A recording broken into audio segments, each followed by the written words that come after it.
Hey everybody, welcome. We are so glad to have you here with us. Again, what we've tried to do in these sessions is provide a shortened version or a catch-up version for each week. We hope you've enjoyed the dating study. We're getting ready to draw it to a close. Next week we're actually going to do just some question and answer time and just try to make sure we hit any questions anyone has. So this Wednesday night, current, coming up, which would be the good night, the 21st. Sorry, 20th. Sorry, maybe 19th. I don't know. Don't ask me. I'm not a calendar. But anyway, this Wednesday night, we're going to spend some time talking about how to end a relationship and also that important moment where you define the relationship, whether this is something that you're going to continue or whether this is something that you need to say, you know what, we really are better off being friends. Our hope is that through this whole study, it's helped you think through what dating is, what dating should be, and how students, you can date well and have little regret, and parents, how you can lovingly help walk your students through this. Our hope and our goal is to be a resource for you, not just with like videos like this, but man, holler at us. We'd be glad to sit down and talk with you. We'd be glad to listen. Parents, if you're frustrated with your student, and students, if you're frustrated with your parents, we'd be more than happy to sit down with either or both of y'all to help walk through that and get each other on the same page once again. Students, never forget your parents love you. It may be it's difficult to be a parent sometimes, and parents, remember that your students love you too, even though it's difficult to be a student sometimes, and it's hard to communicate with one another from time to time. So let's remember that. Let's show grace with one another, and let's hopefully enjoy life together, knowing that God's going to bring about a wonderful marriage in the future, and that you're going to be excited for it and excited about it. But know this, we're praying for you, and we're here to encourage you and help you to grow through that. Well, tonight, listen, or this recap, because it's actually like 4:30 in the afternoon, this recap of last week's study is going to talk about temptation and how to guard against that. The reality is, so many times we think that temptation is only about a physical temptation. You want to be closer physically, and you're like, how far is too far, and what can we do? Is it okay to kiss her? Is it okay to hug her? Is it okay to fist bump her? It's COVID time. We're coming out of it, but maybe fist bumps are good. I'm messing. But how far is too far? What can we do? What are the boundaries? Better yet, how do we set up boundaries, and what are the boundaries we set up? Why should we do that? Parents, we set up boundaries to help protect our kids, to help protect students. Students, your parents set those things up for your own good. As I'm going to talk about here in just a moment, the reality is the further and closer to the cliff they set the boundary, the more likely you are to go over the cliff. Whereas if they set the boundary further back in, if you fall or if you go past it, guess what? You can get back up again. And we talk about those guardrails being there because ultimately your parents love you, and whether you realize it or not, you actually want, you can disagree with me, you actually want some guidance. You want to know, what can I do? What's wise? What's not? Nobody looks back on their life and goes, man, I really am glad I made a bunch of foolish decisions. No. Everybody looks back on their life and is thankful for the wise decisions they made. So hopefully tonight will help you know how to respond when temptation comes, but also how to prevent temptation from ever occurring. I love thinking about it this way. The best way to determine how you're going to respond to temptation is, of course, not when you're being tempted.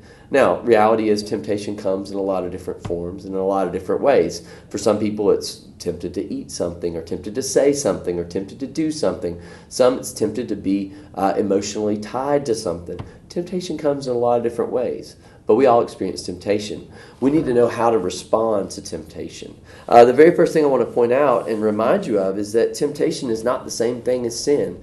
To be tempted by something is not a sinful thing. Even Jesus himself was tempted. If you don't remember, go back and read Matthew chapter 3. You'll see that Jesus was tempted in the desert. And it was a very physical in nature temptation. He was tempted to eat. He was tempted to do things that he shouldn't do. Why? Because those were at moments when he was weak. By the way,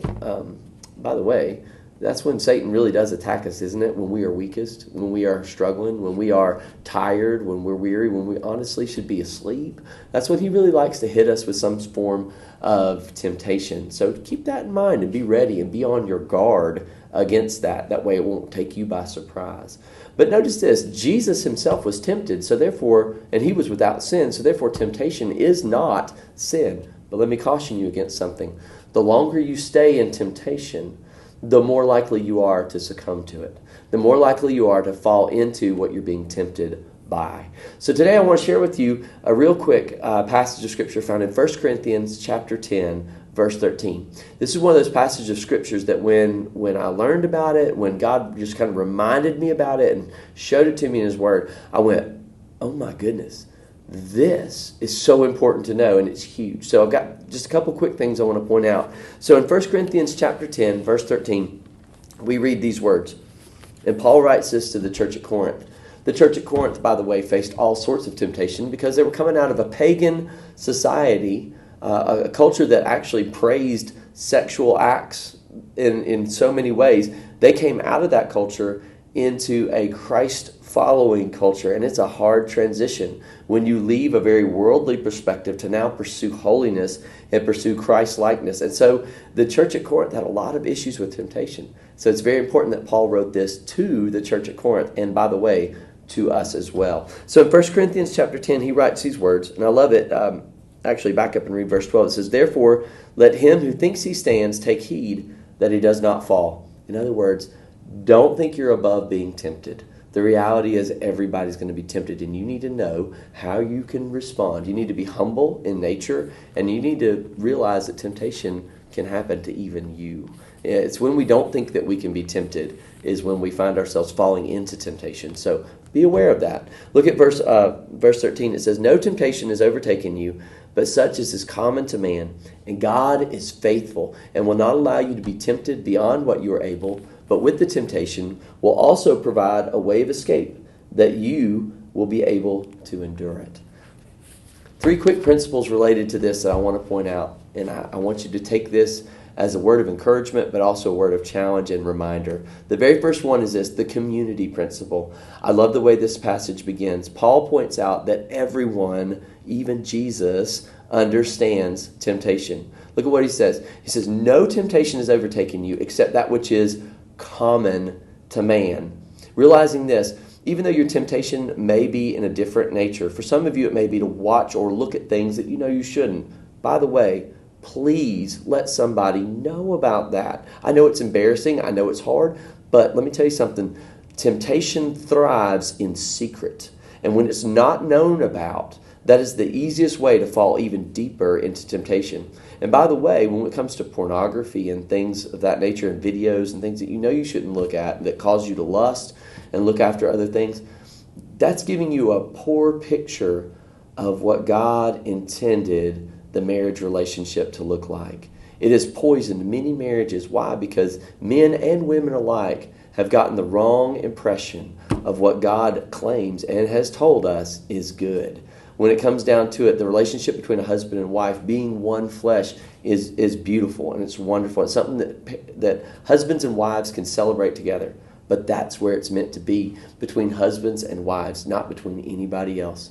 When we are looking at images of someone, that is making them not really a person, but an image. And ultimately, we're idolizing them and we're getting a wrong picture of who they are.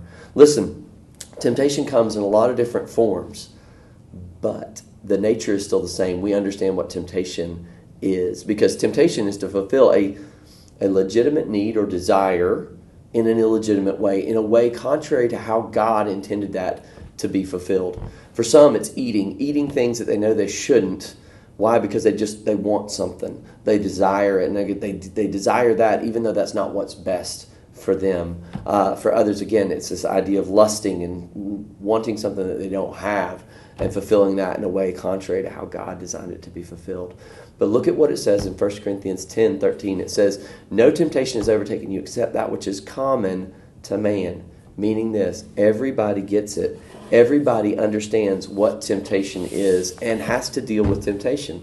So first, don't be embarrassed to be tempted. Realize what temptation is and call it out for what it is. Bring it out. Let other people know about it. Don't be embarrassed. Don't be worried about that somebody's going to think less or think ill of you, but rather call it out. Because let me tell you something. Temptation thrives in secret, but confession robs temptation of its power and its influence. Confession robs temptation of its power and its influence. The longer you stay in temptation land, the more likely you are to give in to sin. But the quicker you are to confess that, the more quickly you'll be to have people come around you who understand you and who want to support you and help you through temptation. Guys, realize this, ladies too, that the more you hide it, the more intense that temptation is going to become. The more you confess it and let somebody know about it and say, hey, I need your help. Hold me accountable. I haven't given into this, or maybe you have. But just admit it to them. Trust somebody you trust. Obviously, you don't want somebody blabbering about it, but get help. Why? Because confession robs temptation of its power and its influence on you. Don't continue to dwell in secret and in darkness in that, because the longer you stay there, the more damage it's going to do. You know, there's a reason why lockers in gyms are not solid lockers. It's because mold and fungus and junk like that grow in darkness, where there's not good air circulation and there's no light. If you want to see it be treated, what do you have to do? You have to put light on it. You have to put some bleach on it in a lot of cases. You have to clean it off. And the only way you can do that is by exposing it to the light, by bringing it out. Listen, you don't have to be embarrassed. You don't have to be afraid or fearful. We all understand temptation, even though our temptation may be different. One person may be tempted for a cookie. One person may be tempted to look at something else. But the reality is we understand temptation, so don't feel like you have to go through it alone. If we will go through it together, we can overcome it. Matthew chapter 11, in that Jesus said, come to me, all you who are weary and heavy laden, and I will give you rest. Start by confessing it to God, letting him know what you're being tempted in. He's the one that's going to see you through it. Secondly, remember in Galatians chapter 6, it talks about bearing one another's burdens and thereby fulfilling the law of Christ. Hey guys, listen, we're here to help one another, but we can't help when we don't know what you need help with.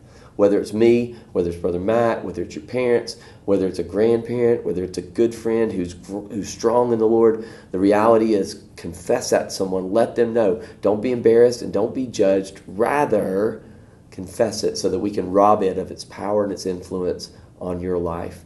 Your relationship will benefit from that. Your future relationships will benefit from that. Don't dwell in temptation land. Number 2 is the faithful principle. I love this. It goes right from no temptation is overtaking you, but that's common to man, and God is faithful. Guys, look at that. So many times we feel like we are all alone, or we feel like God doesn't care, or we feel like God doesn't care about our circumstances, but nothing could be further from the truth. If you look at Romans chapter 8, you see this wonderful passage where he talks about how nothing can separate us from the love of God that is in Christ Jesus. Y'all realize that our God is so big that he is with every single one of us all at the exact same time. And I know that's crazy because he sent his Holy Spirit to live within us, and that is a part of the Trinity. And I know that's mind-blowing and mind-boggling, but you are never alone, even when you feel alone. Listen, God is faithful, and he will not allow you to be tempted beyond what you are able. One way to remind yourself of God's faithfulness is to start making a list of God's faithfulness. Maybe it's how he's answered prayer requests. Go in and you can start a notepad in your phone and start taking notes of ways that God has been faithful in your life. You know, obviously sending his son Jesus to die on a cross for you, but then also start talking about what he's blessed me with a family. He's given me a house and a home and apartment or somewhere to live. He's given me all these things. I've never gone hungry. I've been given people who care about me. He's given us his word. He's given us his truth. But make a list and keep adding to it. Every time you see God do something, every time you see God answer a question, every time you learn something new about God, every time you see God being faithful, write it down and go over and review that list, because it will help you realize that he is faithful. And when you're in the midst of that darkness of temptation, you'll be able to see the light more clearly and remember that you are never alone. So remember the community principle and his faithfulness principle, or the faithful principle. And then thirdly, remember the escape principle. Guys, listen, God always provides a way of escape. It says, he is faithful and will not allow you to be tempted beyond what you are able to endure. That's with his help, by the way. And he always provides a way of escape. Now, the kicker is to be looking for the way of escape. So many of us get trapped in that moment. We feel like we have no way out. Well, it's partly because we're not looking for it. You know, there's a story, it's an old preacher story, if you will, but I like it because it talks about how there was a dam in Upper East Tennessee and it was about to break. And as that dam grew closer to time to break, TVA was going around trying to get people out, you know. And this one gentleman was just bent to just stay where he was. He's like, I'm going to stay on my front porch. Even though that dam is not far away from here, I'm going to stay right here. And so people came by, and they came by in a truck, and they're like, hey, man, the dam's going to break. You need to get out. Get in the truck. We'll take you, you know. And he's like, I'm good. I believe in the Lord, and the Lord will provide. And the guys tried. They tried, and he still wouldn't go. So they drove off.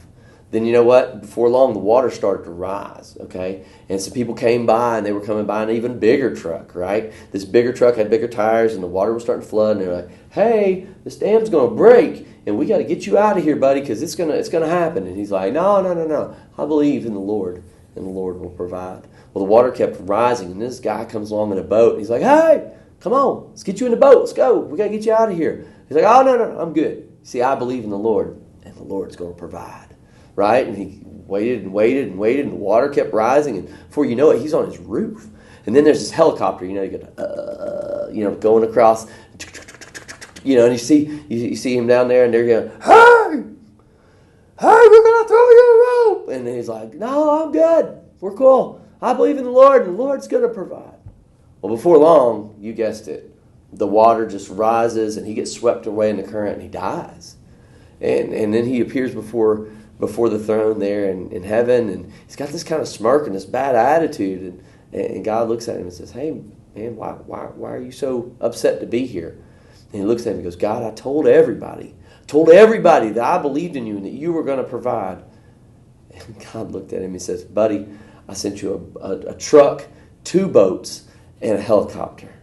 What more do you want? You see, the reality is God has already provided in so many ways.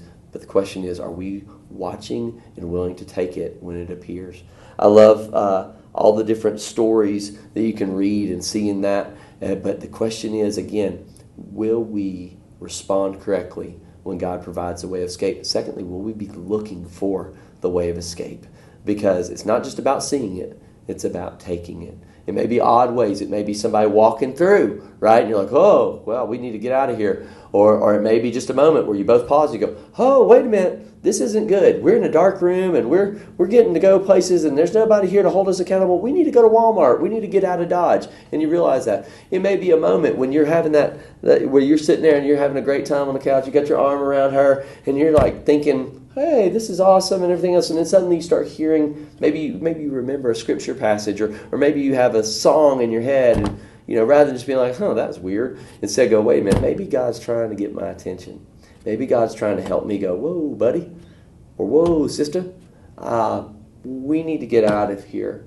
It's not that we don't care about this other person, but rather because we do care about this other person, that we want to guard their integrity and we want to help them be ready for their future spouse, but we also want to guard our integrity and be ready for our future spouse. You see, God always provides a way of escape, but the question will be, are you willing to take it and are you watching for it? The very last thing today, and the very last part of this, and I'll attach some extra to this, is the guardrails principle. Okay, this is a little detached from the 1 Corinthians 10:13. This actually covers more of a Proverbs 4:23. Above all else, guard your heart, for from it flow the well springs of life. As I mentioned earlier in this video, the closer you set your guardrail up to the edge, the more likely you are to flip over or to have an accident, and it'd be even more dangerous. Parents, students, work together to come up with some safety protections for you. Some things that you can do to help guard your heart, to make sure that you don't become too emotionally attached in a dating relationship, to make sure you slow down a little bit, because, you know, if you're an 8th grader and you're starting to date, that's a long time before, let's just be honest, you're looking to get married. Okay? So keep your heart in the right place, because the more you become emotionally and physically involved, guess what? The harder it is, and the more it hurts when you do break up, or when something doesn't go that way, or you feel called to say, you know what, this relationship isn't right, but then you feel bad because you know how bad it's going to hurt that other person, right? The sooner you do that, and the better you keep yourself in check, it's not going to be easy. It never is, but the better it's going to be, right? One thing I have to point out about guardrails is guardrails are railings that keep us from danger, right? It doesn't keep us from harm. It just keeps us from even more danger. Because if you smack a guardrail, guess what? It's going to hurt. It is going to hurt. But guess what? It could have been worse. It really could have been worse. I'll never forget when my grandfather passed away, when my dad's dad passed away. My sister and I were driving down to the funeral, and we had to go from Knoxville down to Pensacola. And I remember we were driving. It was like 6 in the morning. It had been homecoming week. Neither one of us had slept very much. And I remember she was sleeping and I was driving, and all of a sudden I kind of did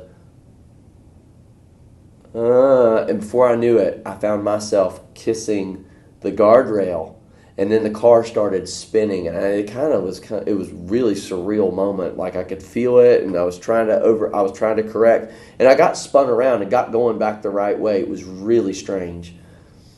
But in that moment, yeah, I did some damage to the car. But you know what? It kept us from going off into oncoming traffic. It kept us from being even worse than it was. Students, when your parents set up some guidelines and some guardrails, guess what? They're not in it to rob you of all your fun. They're in it to help protect your heart.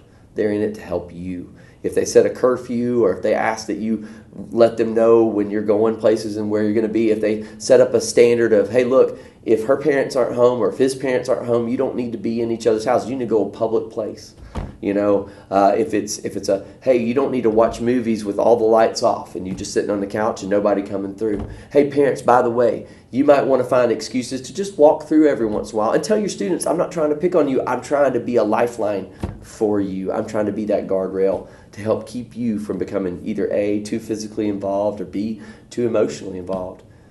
Students, your parents may limit the amount of time that you get to spend with your boyfriend or your girlfriend, not because they're meanies, but because they're trying to guard your heart. And guess what? They may even also be trying to guard their heart, because they usually like the people that you date too.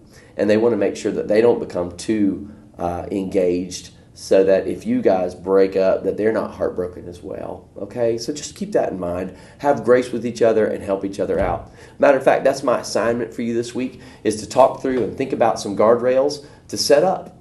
Some of the things that we always had growing up were like curfews, and you need to make sure her parents are home or his parents are home, and you don't need to be there if they're not. Doing things as groups, having group dates is always good, because it helps protect everybody, and man, it gives you more people to talk to, and it's a great thing. You can all have a lot of fun doing things like that. Just things to set up, again, to help guard your heart and guard theirs too. Hey, listen, I don't want to go any longer because I've gone longer than I meant to, but if you have questions, please give me a call. I would love to help answer those or think through those with you, to pray through those and help you set up some really good guidelines for you and for your student. We love you guys. We're praying for you. And if we can be of help, please always let us know. Hope you have a good night, and we'll talk to you later. See you.